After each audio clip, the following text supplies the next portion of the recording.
Bismillahirrahmanirrahim. Assalamualaikum warahmatullahi wabarakatuh.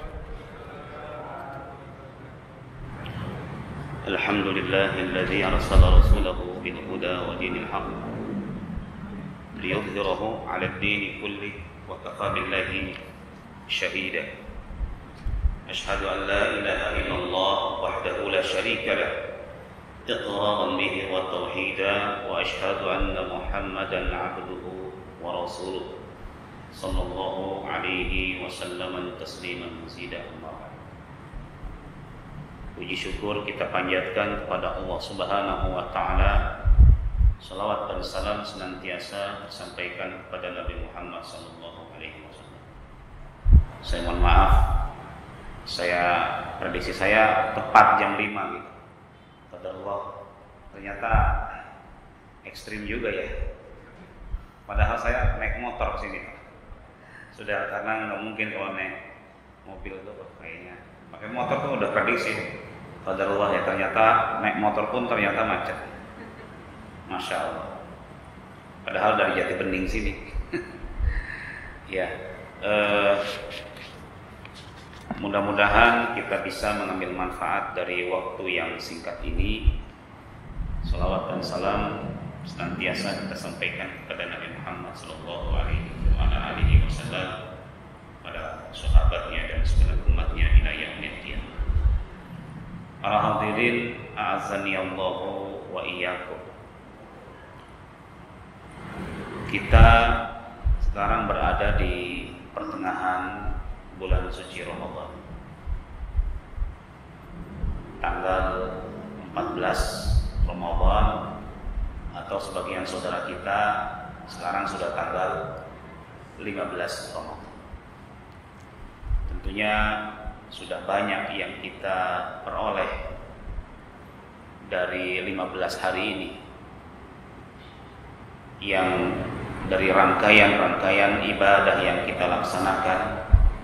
Tentunya kita bisa mengambil berbagai macam faedah, hikmah dari pensyariatan puasa, pensyariatan qiraatul Quran, dan yang lainnya. Ada satu ibadah yang mungkin harus menjadi pengingat kita, di mana Allah Subhanahu wa taala senantiasa menggandengkan antara ibadah yang sifatnya vertikal dan ibadah yang bersifat horizontal, yaitu ibadah maliyah, ibadah yang terkait dengan harta. Terkadang kita berpikir bahwa di bulan Ramadan ini keutamaan itu hanya sebatas pada ibadah-ibadah yang sifatnya itu vertikal, seperti zikir, qiraatul Quran, kemudian sholat malam, kemudian juga puasa tentunya. Dan nyaris ibadah yang maliyah ini nyaris banyak dilupakan oleh sebagian manusia. Padahal ini merupakan kesempatan bagi kita untuk benar-benar mengerahkan semuanya, baik itu secara nafsiyah, secara jiwa, maupun secara harta, di bulan yang penuh dengan hikmah ini. Rasulullah sallallahu alaihi wasallam di bulan Ramadan, beliau adalah ajwadun nasi fi Ramadan. Kata para sahabat, di bulan Ramadan beliau itu adalah orang yang paling dermawan. Yang paling dermawan. Artinya di sini beliau senantiasa bersedekah di bulan suci Ramadan. Bahkan disebutkan ada yang datang kepada Rasulullah sallallahu alaihi wasallam minta sesuatu, dikasih. Minta lagi, dikasih lagi. Minta lagi, dikasih lagi, seperti itu. Jadi beliau sangat dermawan sekali terlebih di bulan suci Ramadan. Nah, mengapa demikian? Karena tentunya sama dengan ibadah yang lain. Ketika ibadah yang lain dilipat gandakan pahalanya oleh Allah Subhanahu wa taala, pun demikian dengan sedekah yang dilakukan di bulan suci Ramadan, yang sifatnya ibadah maliyah, yang sifatnya harta. Ini kalau kita perhatikan ayat-ayat Allah, penting sekali sedekah itu, karena sedekah ini merupakan harta yang kita simpan sebenarnya. Sebenarnya kita tengah menyimpan harta lewat sedekah. Kata Rasul sallallahu alaihi wasallam, "Malaka min malika illa ma kasauta." Sebenarnya hidup kita ini, harta yang kita punya ini yang kita pakai. Fa'ablait, kata Nabi, pasti suatu saat akan rusak baju kita. Wa ma laka min malika illa ma akalta. Apa yang kau punya kecuali yang kau makan, yang kau pakai, yang kamu makan, sudah. Itu aja sebenarnya harta yang kita miliki itu. Wa ma tasaddaqta fa amdai, dan apa yang kau sedekahkan, dan itulah yang akan kekal. Kekal di sini ya mengekalkan harta kita. Harta kita akan senantiasa ada sampai nanti di akhirat ketika kita bersedekah. Kemudian memberikan keberkahan kepada harta kita. Ya. Khudh min amwalihim shadaqatan tutahhiruhum wa tuzakkihim biha. Keberkahan kepada harta. Selain harta itu, dengan sedekah itu, harta akan terus ada nanti sampai akhirat. Harta yang kita miliki, ya, yang menjadi amanah Allah Subhanahu wa taala, itu menjadi lebih berkah lagi. Lebih bisa memberikan keberkahan baik kepada diri kita, kepada keluarga kita,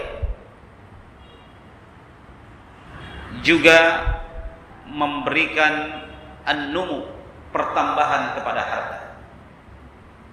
Jadi konsep Islam itu, ketika seseorang itu bersedekah, dia akan pertama akan semakin berkah hartanya. Yang kedua, dia akan senantiasa dicukupi oleh Allah Subhanahu wa taala. Seperti itu. Makanya kalau di negeri Cina menabung pangkal kaya, semboyannya kan gitu ya.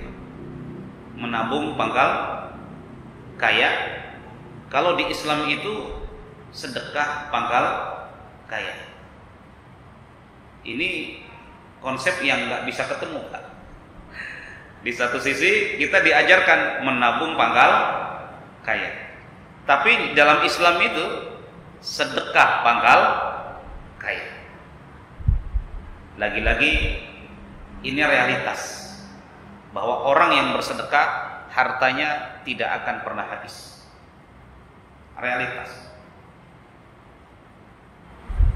Namun lagi-lagi kita tidak bisa menjadikan sedekah untuk mencari kekayaan. Kalau kita mau misalkan kaya, ya berusaha, begitu.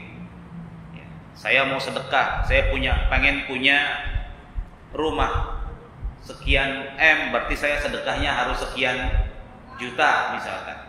Enggak seperti itu dalam Islam. Ya. Realitasnya memang sedekah memberikan keberkahan. Tetapi kalau kita mau berhasil dalam usaha, ya berusaha. Seperti itu. Nah, para hadirin azani Allah wa iyyakum. Secara umum seperti itu.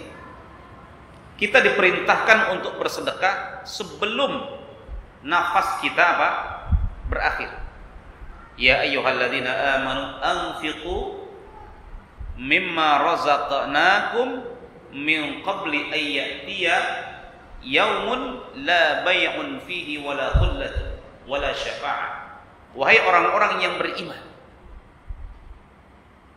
infakkanlah dari apa-apa yang kami berikan kepada kalian sebelum datang suatu hari di mana sudah tidak ada lagi manfaat, ya, baik ya, transaksi, juga tidak ada manfaat teman, juga tidak ada manfaat syafaat, pertolongan orang lain. Ini sudah Allah wanti-wanti agar kita menyedekahkan harta kita. Jangan sampai penyesalan itu seperti yang Allah Subhanahu wa taala berfirman, hatta idza jaa ahadakumul maut, sampai ketika datang kematian, ya Allah, kembalikanlah aku ke dunia, la as-saddaqa wa akum minas sholihin. Kalau kau kembalikan aku ke dunia, aku pasti akan bersedekah dan aku menjadi orang-orang saleh. Sedekah pada asalnya memang diperintahkan oleh Allah Subhanahu wa taala. Ya, manfaatnya luar biasa sekali. Tadi sebagaimana disebutkan, membersihkan hati. Selain membersihkan harta kita, membersihkan hati kita, membersihkan jiwa kita. Dan ada sedekah yang wajib dikeluarkan. Ada dua macam.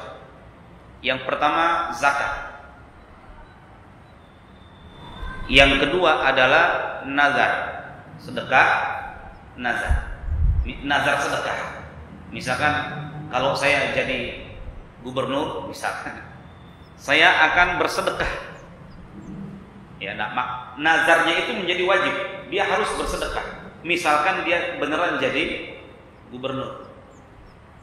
Kalau saya diangkat jabatannya, saya akan bersedekah. Kalau istri saya sehat, misalkan istri kita sakit, saya akan bersedekah dengan rumah saya, misalkan. Sudah disebutkan hartanya.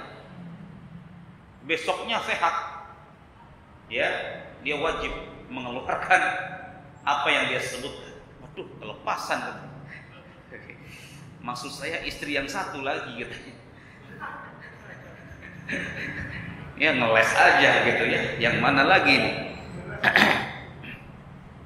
Ya seperti itu. Nah, kaitan dengan yang pertama yang akan kita bahas, walaupun di waktu yang sangat singkat itu, yaitu sedekah yang terkait dengan harta, yaitu zakat. Zakat merupakan rukun Islam ketiga sebelum puasa. Salat syahadat, salat, zakat. Kedudukannya luar biasa. Senantiasa dalam Al-Qur'an, wa aqimus shalah wa atu az-zakat.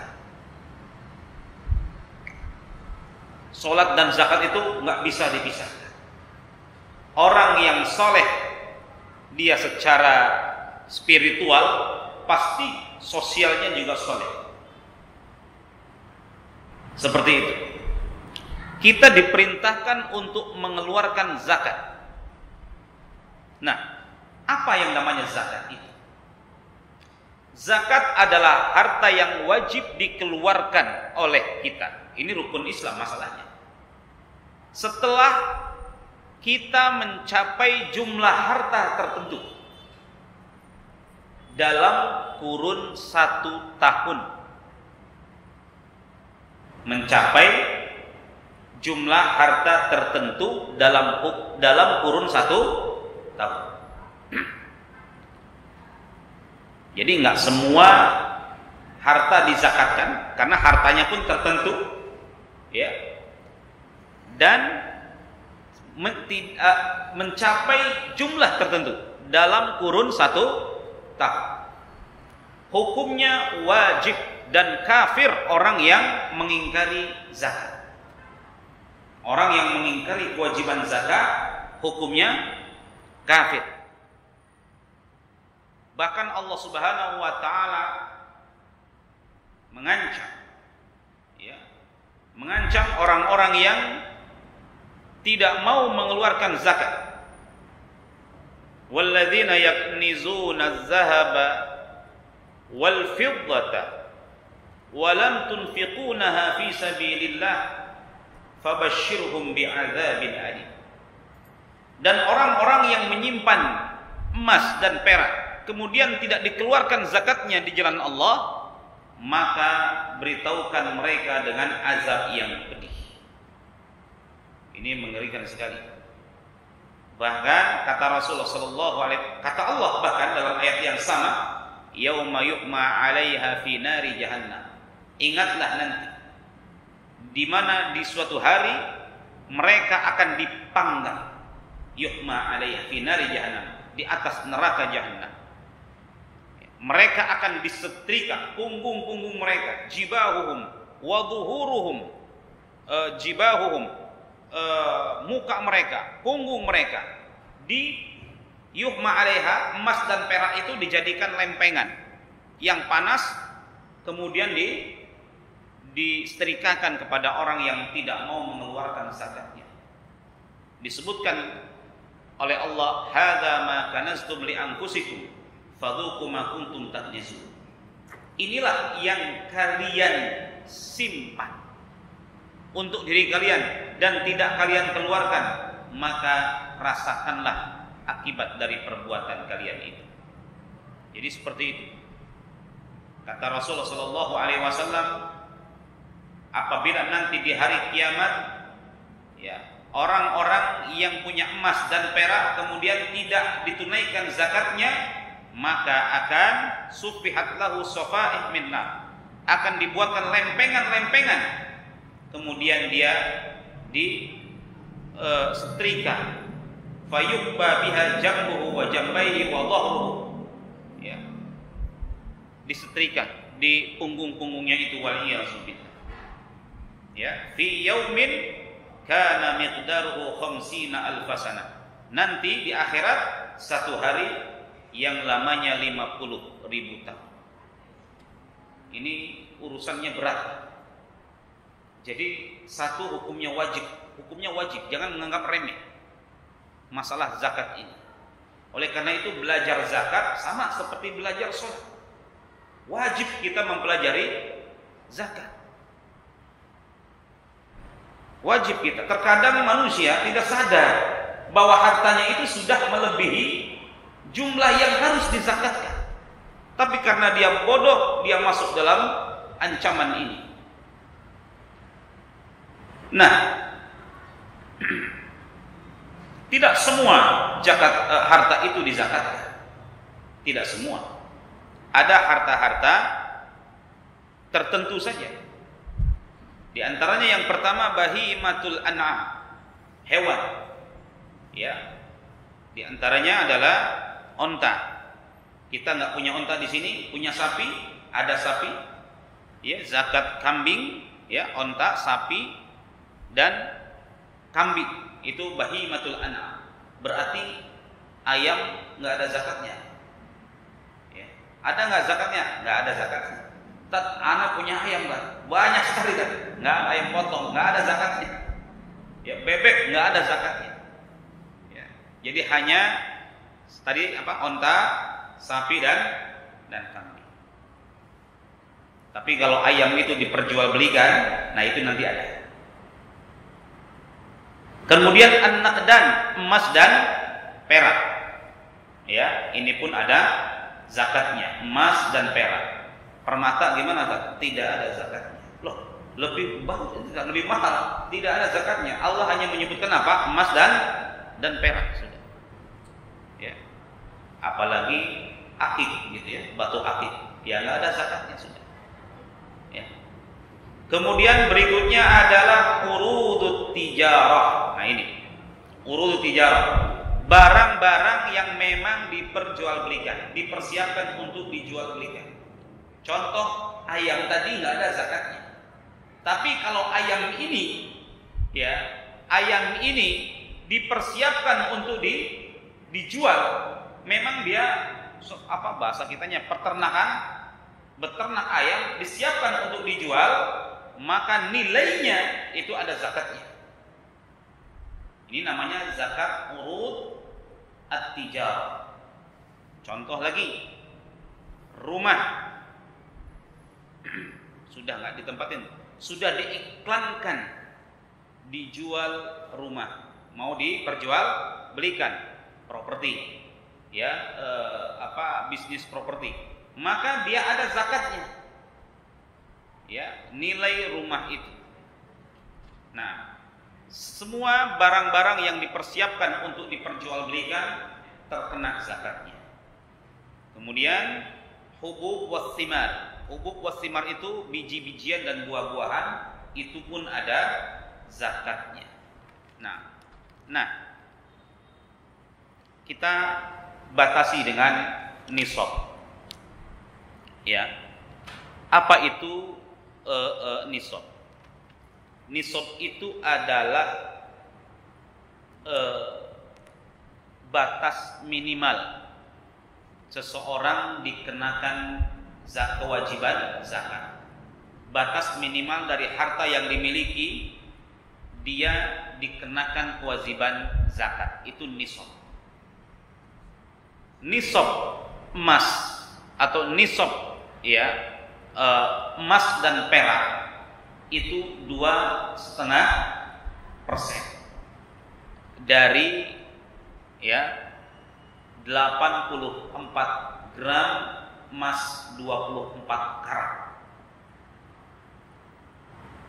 Jadi kalau kita punya emas 24 karat dan sudah mencapai 100 gram, wajib kita zakatkan. 90,95 gram emas 21 atau 18 atau 21 karat. Tapi kalau 24 karat tadi 84 gram. Kalau sudah mencapai jumlah seperti itu, maka wajib kita zakatkan, keluarkan zakatnya. Berapa? 2,5%. Kalau kita punya emas 24 gram, totalnya itu 100 gram, maka zakat 2,5%-nya adalah dikeluarkan 2,5 gramnya. 2,5 gramnya.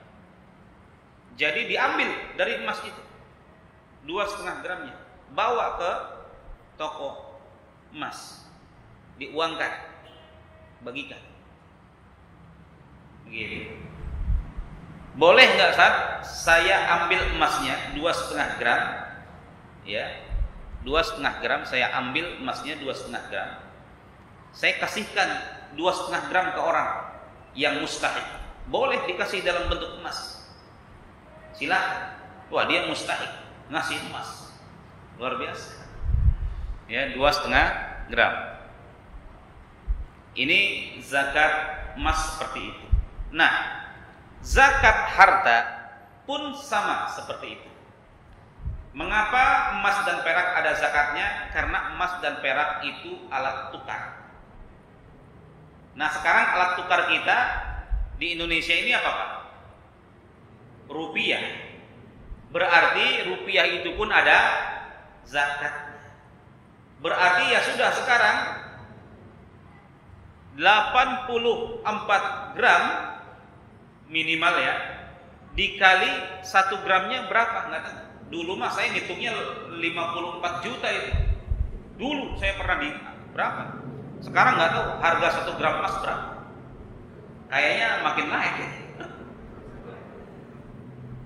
Berapa? 1 juta. Naik ya. Dulu saya ngitungnya 570 berapa, jadi nggak 570 sampai 700-an tuh. Harga, jadi sekitar 56-an gitu. Sekarang kalau misalkan 1 juta berarti 84 juta. Jadi bapak-bapak misalkan ada di rekening mengendap 84 juta, keluarkan zakatnya sebelum nanti dapat ancaman ayat ini. Wajib keluarkan zakatnya. Gimana Pak? Gimana? Iya. Di tabungan misalkan 84 juta wajib kena zakatnya. Itu sudah dikeluarkan dengan kebutuhan-kebutuhan tentunya. Kebutuhan berapa? Kebutuhan sehari. Iya, baik kita buka saja sesi tanya jawab. Silakan yang mau bertanya falyatafaddal masykur. Kan sudah saya nyampaikan amanahnya Pak Arif ini. Silakan Pak. Yang 100 gram misalkan tidak dikeluarkan 2,5 gramnya tapi dari uang senilai 2,5 gramnya tidak jadi maka tetap iya. Uang aja seharga. Baik. Boleh enggak? Oh, 2,5 gram dari ini. Iya. Baik. Pastikan beli dulu emas. Maksudnya begini Pak, wajibnya kita kan ngambil dari situ. Ya, 2,5 gram. Ya, kalau misalkan nambah emas lagi kan nambah lagi. Ya, kena lagi. Makanya kita ambil dari situ. Bagusnya enak ambilnya dari situ 2,5 nilainya. Gitu. Ya, bagusnya kita jual 2,5 gram gitu, itu bisa tukang emas tuh. Kita punya 10 gram, ada aja caranya. 2,5 gram diapain gitu, pokoknya ditukar kah atau apa, yang penting 2,5 gram itu keluar dari situ. Itu lebih bagus, ya. Karena kalau kita nambah nilainya, berarti nilai emas kita nggak diapa-apain. Kalau kita mau tetap, yaitu tadi, kita keluarkan nilai uangnya itu, ya. Kita keluarkan, tapi kita harus hati-hati, harus sesuai dengan harga emas itu. Wallahu a'lam bishawab. Iya Pak.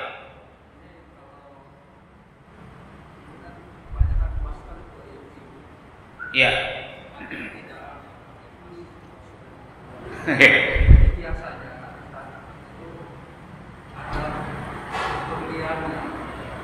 Berliannya. Iya. Lebih mahal. Iya.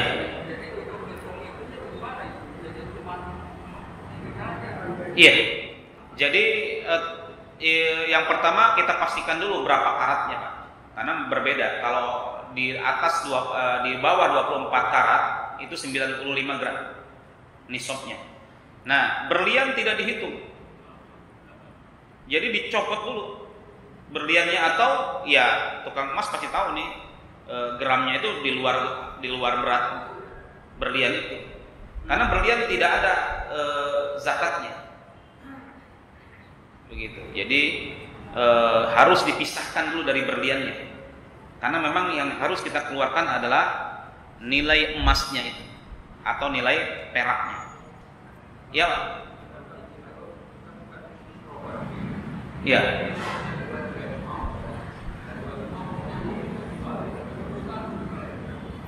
Nah, tapi sudah diniatkan untuk dijual, bukan berbisnis properti. Iya, saya dulu ditanya seperti itu. Ya, saya dulu ditanya seperti itu. Wallahu a'lamu bissawab. Ya, saya dulu menjawab tetap ada zakatnya karena memang rumah itu akan dijual. Gitu. Walaupun belum laku, karena kalau udah laku mah tuh udah nggak ada zakatnya, selesai lah sudah. Ya, jatuhnya zakat mal mungkin ya. Urut tijarah itu sama, beda dengan zakat mal ya. Urut tijarah itu adalah nilai rumahnya berapa, gitu ya. Dikeluarkanlah 2,5% dari nilai rumah itu. Wallahu a'lam, saya menjawabnya seperti itu. Ya. Namun ternyata urut tijarah itu adalah bagi orang yang memang berbisnis dengan rumah itu atau tijarah itu. Wallahu a'lam bishawab. Rumah itu walaupun bukan bisnis ya, tetapi nilai rumah itu tentunya berbeda dengan ketika kita beli ya. Ya, kita ada investasi yang tentunya dulu kita beli mungkin 200 juta. 40 tahun kemudian atau 20 tahun kemudian nilainya ya wallahu a'lam. Ya harga sekarang. Iya.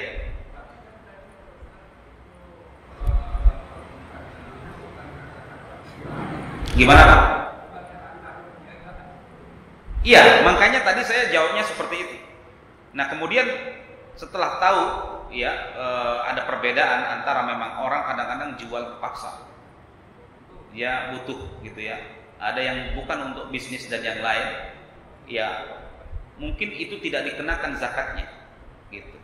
Tetapi kalau misalkan dia memang berbisnis dengan propertinya itu, ya dia berbisnis dengan, ya beli rumah, ya pokoknya urut tijarah saja. Memang dia itu dagang gitu, jualan dia, ya apapun itu gitu. Ketika belum laku pun dia harus dikeluarkan nilai zakatnya. Wallahu a'lamu bishawab gitu. Ya. Iya Pak, sudah selesai. Baik, luar biasa cepat sekali. Ya, saya kira cukup ya. Mohon maaf atas segala kekurangan. Terima kasih atas segala perhatian. Sudah mau maghrib. Subhanakallahumma wa bihamdik, asyhadu an la ilaha illa anta, astaghfiruka wa atubu ilaik. Assalamualaikum warahmatullahi wabarakatuh.